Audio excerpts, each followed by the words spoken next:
Welcome to Wealth Coffee Chats, folks, for your daily live updates. Get the most out of today's episode by participating in the chat. Make sure you ask some questions, be part of the conversation, have a bit of fun, grab a coffee or a tea, take some notes, and get ready to start your day, folks. Quick few housekeeping rules, though. No spamming, no advertising or self-promotion in the chat. That's not on. Be kind and respectful to everyone when participating. And most of all, have a good time. Real estate investing can be your biggest asset. It also can be your most expensive asset when it comes to getting it right or getting it wrong, folks. It can be time-consuming, stressful, and that's why here at Positive, we have what's called a 6-star team, a full-service team that provides integrated wealth and property investing solutions and services simply designed to help you progress towards your goal of passive income through your property portfolio, folks. Make sure you check out our other podcasts on the Positive Mentor Network. Not only is there Wealth Coffee Chats, there's the Urban Property Investor. Drops every Wednesday with straight talking investing strategies and lessons with Sam Saggers. Property Investor Tales. This is where our clients, you guys, share real life stories from property investing, hosted by some of our advisors and strategists.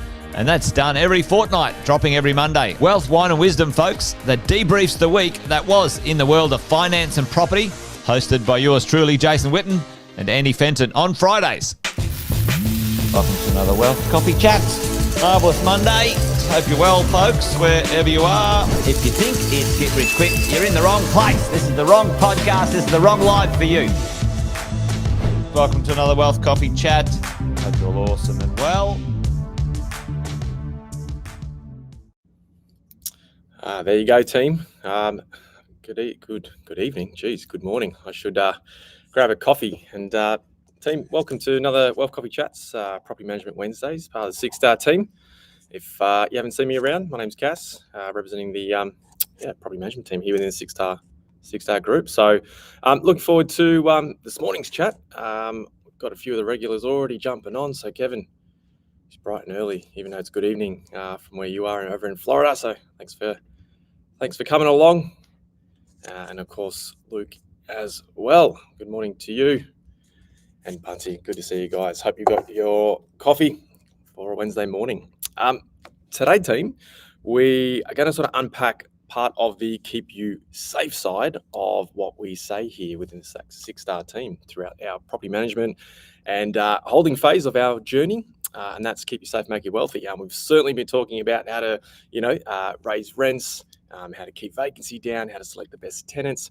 And today I thought I'd just deep dive a little bit and show you a real life example of what an entry condition report may look like, maybe what it should look like. Maybe you guys have some questions on that. So ECR is what we say here in property management land, entry condition report. And so today's topic is how an entry condition report can keep you safe and save you thousands.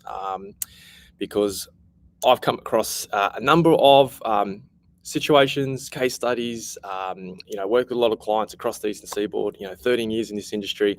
I can certainly tell you when the entry condition report is not done, it's certainly going to cost you something at some point of that tenancy.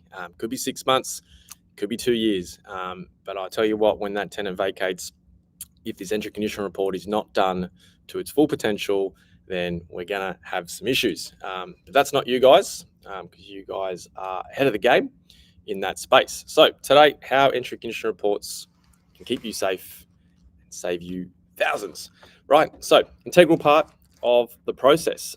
What is an entry condition report? If anyone wants to have a crack in the chat for me, let me know. What is your understanding of an entry condition report?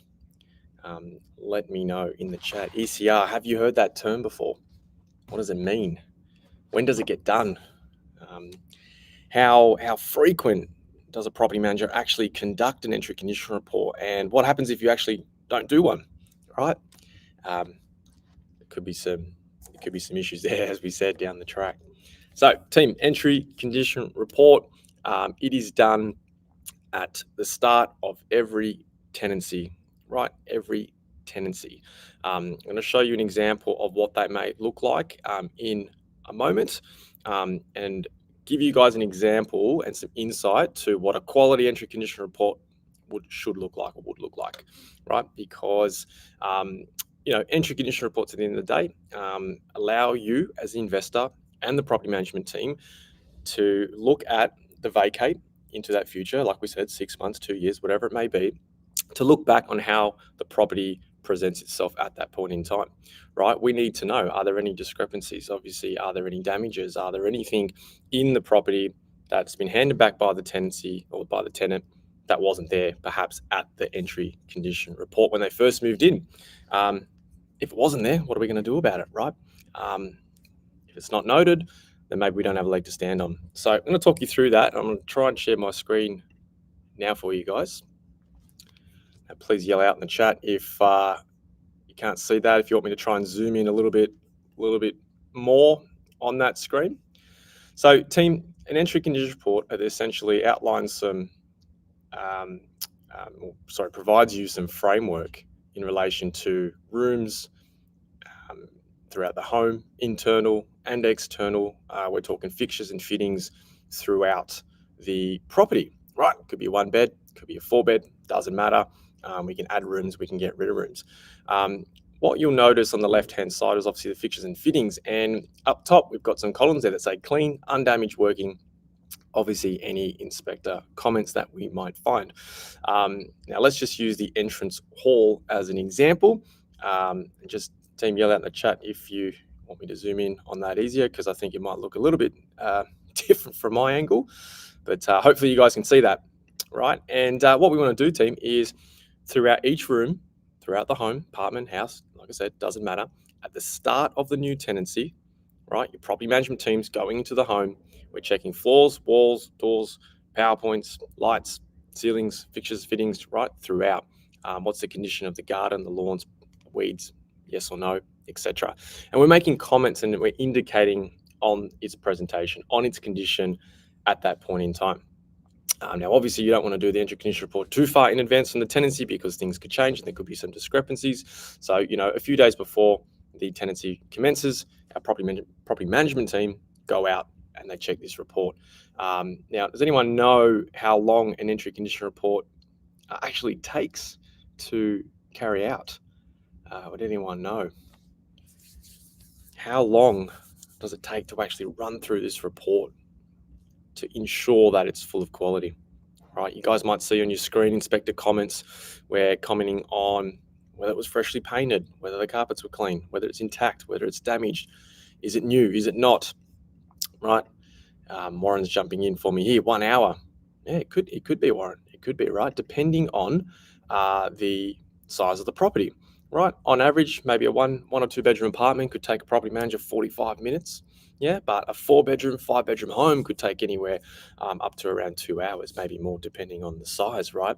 So, it's not a job for a property manager to go in and get done in 10 minutes. I think if your property manager's going in and out within 10, 15 minutes, then they're probably not hitting the mark, team, in that space. Jeff's here. G'day, Jeff. Jeff probably knows all about these entry condition reports. He's probably seen some of our examples. And Sonia's nailed it on the head there. A couple hours, depending how big, right? So, we're going to make sure these things are done to quality because we get one opportunity to do this, team, per tenancy. And if not done right, like I said, into the future when the tenant vacates, we've got a bit of a problem when we're trying to say to the tenant, hey, listen, the walls were freshly painted and this was brand new carpet. And all of a sudden the condition of that is that it's ripped up, stained. We've got holes in walls, right? If we haven't done the entry condition report correctly, then we might have some issues at a bond conciliation matter, if not tribunal, and insurance, right? Because if you worst case scenario need to go make an insurance claim, right, via your insurer, then they're going to request this information, right? And I've seen it time and time again. Claims can get rejected because we haven't got the evidence, right? Yeah, Roman's jumping in here. Got mine yesterday, 181 pages long, right? 181 pages long. Can't even get my words out. It's that long, right? But, I dare say, Roman, like at 181 pages, it's got a lot of depth and detail to that as well. Luke's jumping in here as well. Getting a video report every 6 months from a manager. Yeah, 100%, right? Routine inspections along the way help with this stuff. So, Just said the place I'm renting is 3 beds. Real estate thinks it's 2. Oh, I'm sure there's more to that story, Jeff. I might have to ask you next time I see you that story. But you can see, team, here. There's a fair bit of comments, right? And you'll see these little refer to image numbers, right? To Roman's point earlier there, 181 pages. Like, how long should this be? In this case, for this home, this one's 105 pages. It's got, hopefully that's loading up on your screen. You've got photos of where the keys are. But then we are running through every part of the home, taking pictures of the front door, back door, light switches, right? Because what's some of the common things we find? Cracked light switches, dents, might be, appliances that aren't in necessarily the most cleanest condition at the vacate, when in fact we provided them with a brand spanking new dishwasher, right? So we've got to look at these things. Why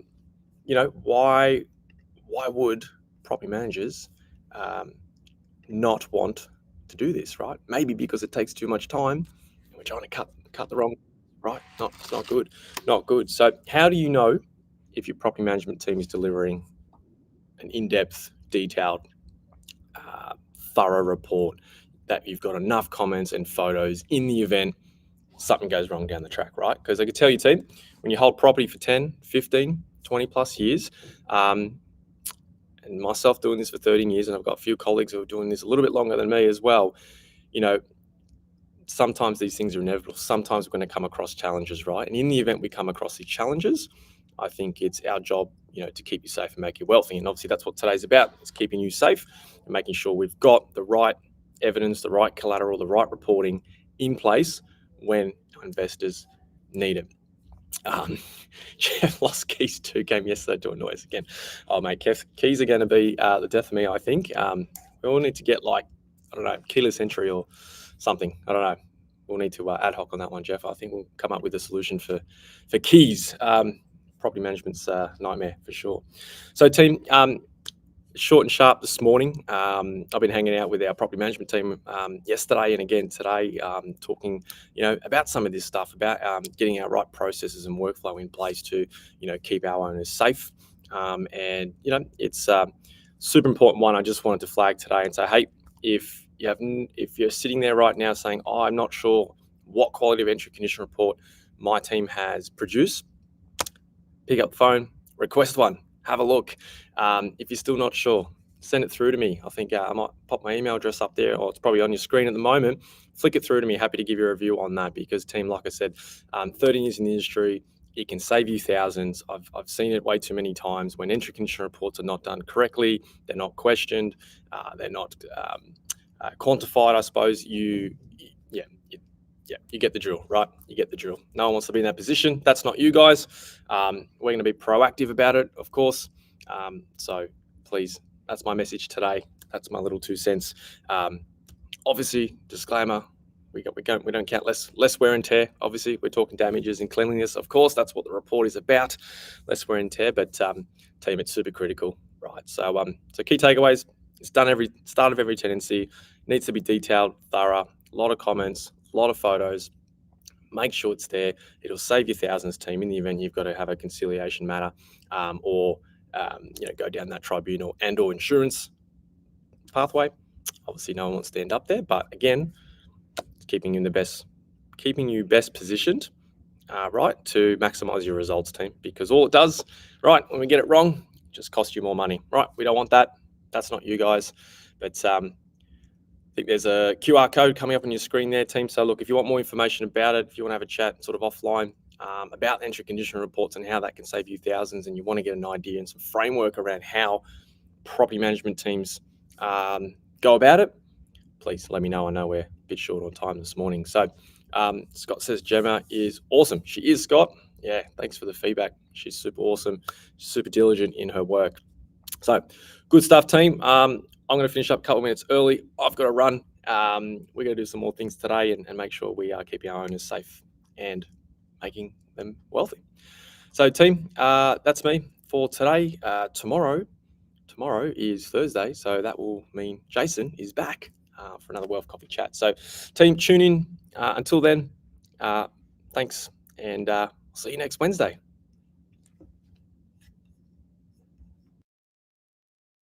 Episode of Wealth Coffee Chat, folks. Make sure you like, subscribe, and turn on your notifications so you never miss a thing when we go live. Improve your portfolio and investing game, folks, with Wealth Coffee Chats live every morning at 8:10 each weekday. Make sure you join us.